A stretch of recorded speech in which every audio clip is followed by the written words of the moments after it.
नमस्कार दोस्तों, स्वागत है आप सभी का एक बार फिर से हिमालयन डायरीज़ में। मैं हूं अभिलाषा, मैं हूं बहुत बढ़िया और आप सभी भी बढ़िया होंगे। अपने हालचाल कमेंट सेक्शन में बताना ना भूलिएगा। तो जी, आज एक और नया दिन, एक और नई सुबह। आज के व्लॉग की शुरुआत हो रही है सुबह के 10 बजे से और बाहर से डायरेक्टली धूप जो है वो फेस पे पड़ रही है, क्योंकि आज बहुत अच्छी धूप खिली हुई है। और मैं रेडी हो चुकी हूँ। आज स्कूल जाने के लिए रेडी नहीं हुई हूँ। आज जा रही हूँ ब्लॉक कैंचिया के ब्लॉक तक। मतलब मैंने पहले भी बताया हुआ है, शायद मेरी मीटिंग पहले भी हुई है वहाँ पे जो है वो सभी ऑफिसेज है, मतलब कि सारा डिपार्टमेंट वहीं है, एसडीएम सर भी वहीं पर ही बैठते हैं, तो सारा कुछ वहीं पर ही है। वहाँ पे एक कैंप का आयोजन किया जा रहा है, मतलब कि स्मृति हॉल है, वहाँ पे दिव्यांगजनों के लिए एक कैंप आयोजित किया जा रहा है, जो कि ज़िला दिव्यांगता पुनर्निवास केंद्र कुल्लू और हम साथ जो है वो हमारा जन कल्याण विभाग तहसील वेलफेयर ऑफिस के द्वारा ऑर्गेनाइज़ किया जा रहा है। तो हम लोगों की ड्यूटी भी वहाँ पे लगाई गई है। 2-3 लोग हैं हम लोग। तो चलिए फिर चलते हैं। हम सभी भी जानकारी एकत्रित करते हैं, आप सभी के साथ भी बांटेंगे। तो आप सभी भी जो है वो इस तरह का, आपके जो भी मेरे व्यूअर्स है देख रहे हैं मुझे, तो आप सभी के इर्द गिर्द, आप सभी की पंचायतों में, नगर पंचायतों में भी इस तरह के शिविर कैंप का आयोजन होता होगा, तो फिर आप सभी भी ज़रूर इसमें भाग लीजिए। बहुत अच्छी चीज़ें सुनने को देखने को मिलती है, और स्पेशली तो जो दिव्यांगजन है उन्हें भी जो है वो इस तरह के कैंप में ले जाइए, तो फिर बहुत से बेनिफिट्स मिलते हैं। कुछ योजनाएं रहती है जिनके बारे में हमें पता नहीं होता है, तो फिर अगर हम ऐसी जगहों पर जाते हैं तो बहुत कुछ सीखने को भी मिलता है, सुनने को मिलता है।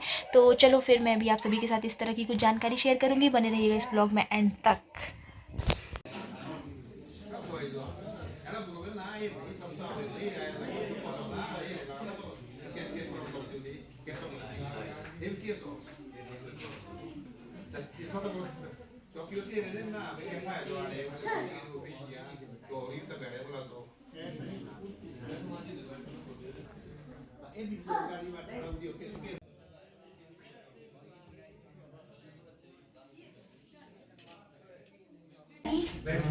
परम सम्माननीय मुख्य अतिथि श्री विपिन राम जी, बीडीसी चेयरमैन श्री विपिन राम जी, और साथ ही में उपस्थित टीडब्ल्यू सर श्री देवेंद्र कुमार जी, और उन्हीं के साथ में उपस्थित प्रधान निशानी श्री गुरज्ञान सिंह जी, और उन्हीं के साथ उपस्थित प्रधान भारती श्री अमर सिंह जी, और स्पेशल एजुकेटर श्री धर्म सिंह जी का मैं यहाँ पे आने के लिए हार्दिक अभिनंदन करना चाहूंगी।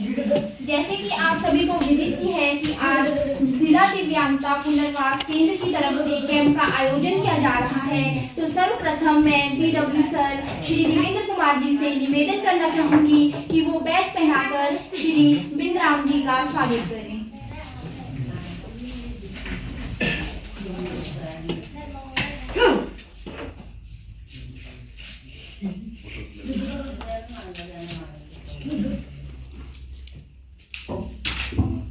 जोरदार तालियां हो जाएंगी।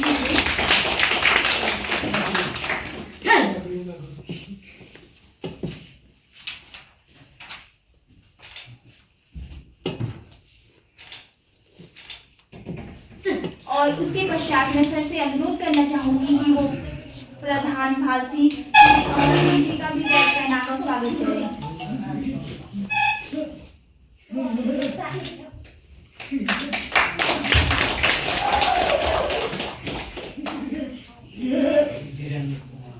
और उसके पश्चात मैं अनुरोध करना चाहूंगी सर से कि वो टीम मेंबर्स जो यहाँ पे उपस्थित है उनका भी बैच पहनाकर स्वागत करें।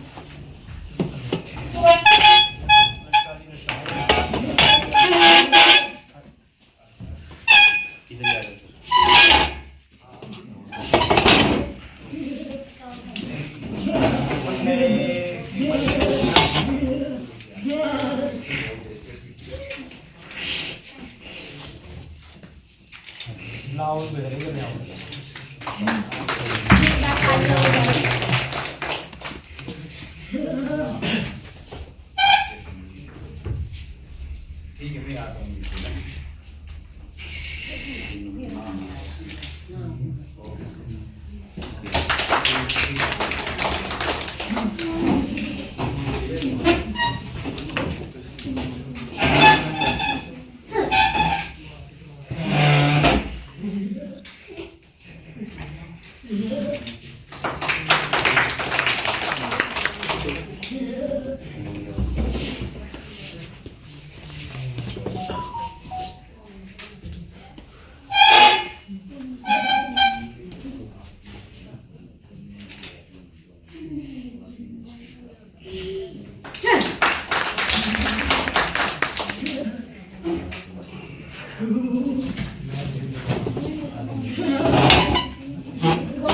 धन्यवाद सर।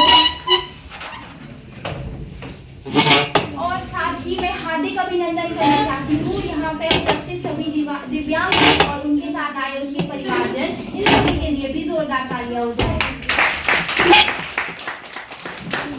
और अब मैं अनुरोध करना चाहूंगी TW सर से कि वो यहाँ पे आए और कुछ शब्द कहें।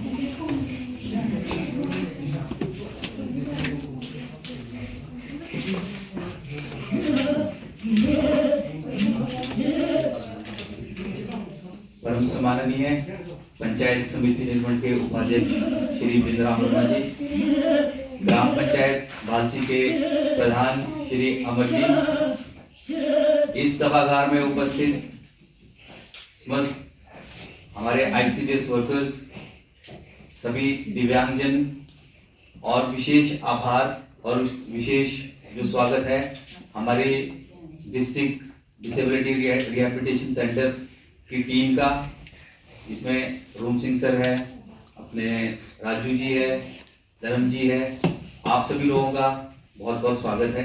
जैसे कि आप सब जानते हैं कि आज का जो ये कैंप है, ये जो डिस्ट्रिक्ट कुल्लू का दिव्यांगता पुनर्वास आकलन केंद्र है, ठीक है, इनकी तरफ से जितने हमारे निर्माण क्षेत्र के दिव्यांगजन हैं, बेसिकली जितने भी कुल्लू क्षेत्र के अंदर जो दिव्यांगजन होते हैं, उनके पुनर्वास के लिए, अब आप समझिए पुनर्वास क्या होता है कि सबसे पहले कोई व्यक्ति जब दिव्यांग होता है तो सबसे पहला काम होता है उनके मेडिकल असेसमेंट का, कि डिसेबिलिटी सर्टिफिकेट बनता है, ठीक है जी।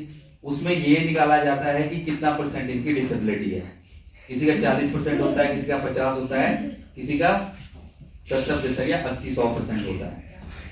तो खाली जो है सरकार की तरफ से डिसेबिलिटी सर्टिफिकेट देके हम सिर्फ सर्टिफिकेट दे देंगे, परसेंटेज दे देंगे, उससे दिव्यांगजन का क्या कल्याण होगा?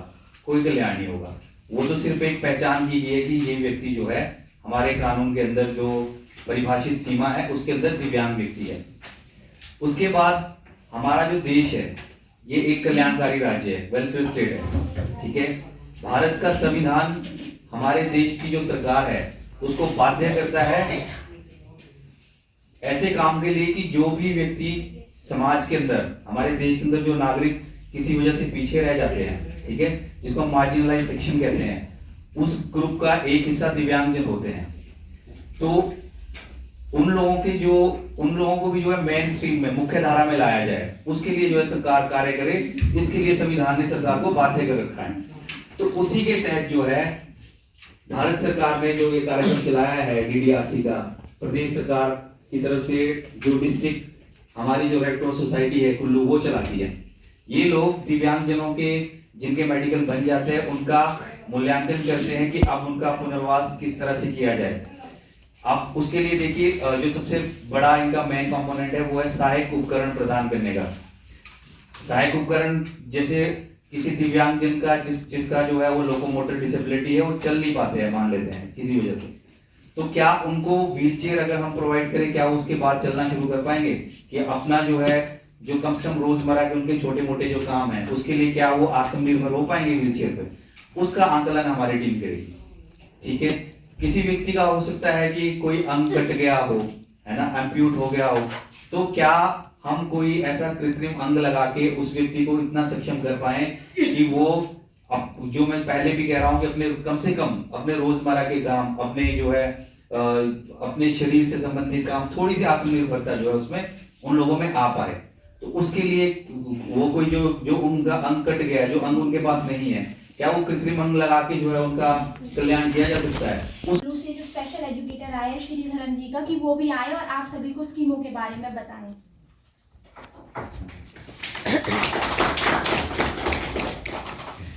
मैं आभारी हूँ TW सर का, यहाँ के मुख्य अतिथि सर का, प्रधान जी का, और जितने भी यहाँ पे मेंबर जो उपस्थित हैं और जितने भी लोग यहाँ पे आए हैं जो कैंप को की वजह से कैंप आपका सक्सेसफुल हो पा रहा है। मैं आज यहाँ पे बताना चाहता हूँ डिसेबिलिटी के बारे में, क्योंकि सब लोग मतलब जितने भी लोग हैं उनमें एक अवधारणा होती है कि जो आपकी डिसेबिलिटी है क्या है। कुछ लोग समझते हैं कि थोड़ी सी चोट लगी है, वो डिसेबिलिटी में आ गया आपका, उसकी वजह से आपका दिव्यांगता का प्रमाण पत्र बनेगा या बाकी भी चीज़ें।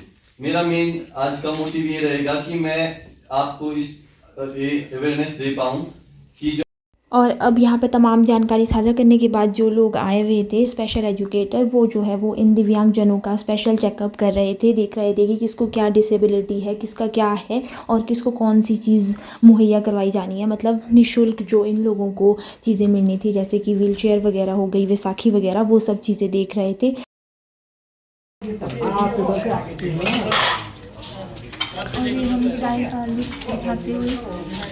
ये आंगनवाड़ी वर्कर जो सीढ़ियों में बैठी हुई है और चाय पी रही हैं, बिस्किट खा रही हैं।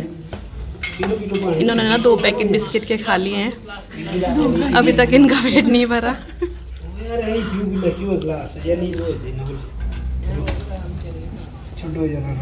ये यहाँ रास्ते में बैठे हुए हैं और इन्हें रोड ब्लॉक किया हुआ है।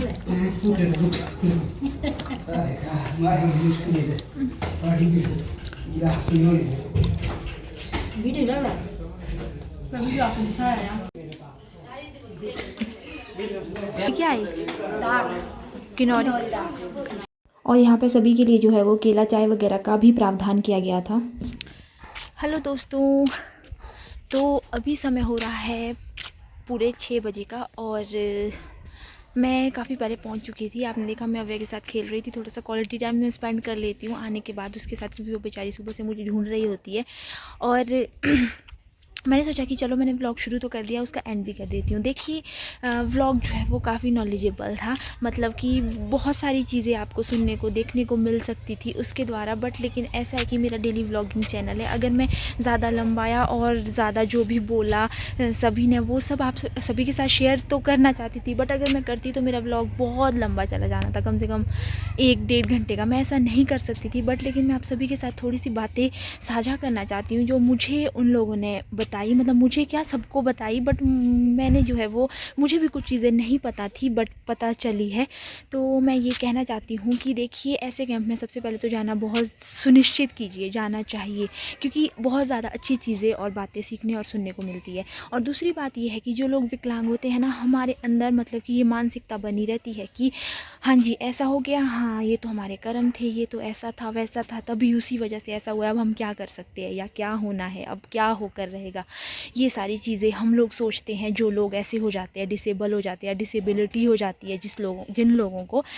तो ऐसा नहीं है। देखो सबसे पहले वहाँ पे मुझे एक बात जानने को मिली कि भाई हम लोगों को खुद अवेयर होना होगा। सबसे पहले हम लोग अगर अवेयर होंगे तब ये सारी चीज़ें कम हो सकती है।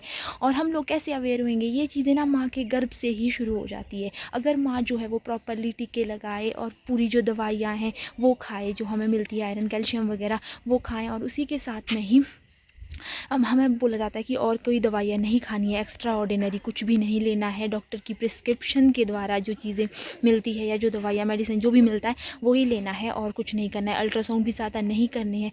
तो फिर ये सारी चीज़ें भी बताई गई वहाँ पर कि अगर हम इन सब चीज़ों का प्रॉपर ध्यान रखें तो फिर ये सब चीज़ें नहीं होगी। और उसके बाद भी जब डिलीवरी हो जाती है, जब बच्चा पैदा हो जाता है, उसके बाद माँ को स्पेशली ये ध्यान रखना है कि उसको जितने भी टीके लगने हैं वो लगाने ज़रूरी है। और साथ ही साथ उसके साथ में बच्चे को ऐसे नहीं है कभी हम लोग जैसे मार देते हैं, ध्यान रखना है कि नहीं ऐसे नहीं करना है। या किसी दूसरे को भी देख रहे हो आप तो उसको भी बोलना है कि नहीं ऐसे नहीं करना है, भाई छोटा बच्चा है। और ये सारी चीज़ें, बहुत सारी चीज़ें बताई गई है कि हमें खुद अवेयर रहना है, तभी जाके हम जो है वो इन सब चीज़ों से मतलब कि दूर कर सकते हैं इन सब चीज़ों को, नहीं होगी ये सारी चीज़ें। और दूसरी बात ये है कि अगर ये हो भी जाए तो भी बहुत सारी जो है वो स्कीम्स गवर्नमेंट ने चलाई है कि जिसका हम लोग लाभ ले सकते हैं। और मतलब कि जो एक हम बोल सकते हैं कि विकलांग है वो जो है वो सेल्फ डिपेंडेंट हो सकता है। बहुत सारे लोन्स है, बहुत सारी चीज़ें हैं, बहुत सारे। उन्होंने बताया कि हिमाचल प्रदेश में सुंदरनगर में ही एक IIT है जो कि जो भी करना चाहते हैं वो लोग वहाँ पे जा सकते हैं। और भी उन्होंने बहुत कुछ बताया कि अगर जो है वो कॉम्पिटिटिव एग्ज़ाम की तैयारियाँ करना चाहते हैं दिव्यांगजनों के लिए वो भी फैसिलिटी है। और भी उन्होंने बहुत कुछ बताया है, मैं अभी ज़्यादा नहीं बोल सकती क्योंकि फिर ये व्लॉग बहुत ज़्यादा लंबा हो जाएगा और मैं नहीं वो कर पाऊँगी कवर अप इसको। और बस इसी जानकारी को आपके साथ साझा करना चाहूँगी। अगर डिटेल्ड कोई कुछ भी जानना चाहता है मुझे टेक्स्ट कर सकता है, मतलब कि नॉर्मली कमेंट कर सकता है, मैं आप सभी को बता दूँगी। और आप सभी जो है वो इस विषय में जब कभी भी इस तरह के शिविर लगते हैं अपने पंचायत के प्रधान से कांटेक्ट कर सकते हो। तो इसी के साथ ही मैं इस ब्लॉग का एंड करूँगी, और ब्लॉग्स इस तरह के अच्छे लगते हैं तो प्लीज़ यार कमेंट कर देना। मैं आप सभी के लिए और भी बहुत सारी चीज़ें, नई चीज़ें लेके आऊँगी। तो अब करते हैं इस ब्लॉग का यहीं पर एंड। मिलेंगे अब आपको अगले नए प्यारे से ब्लॉग में, तब तक के लिए बाय बाय। और वीडियोज़ अच्छी लगती है तो वीडियो को लाइक शेयर कमेंट करना ना भूलिएगा। जो भी चैनल पर नए हैं वो चैनल को सब्सक्राइब कर दीजिएगा।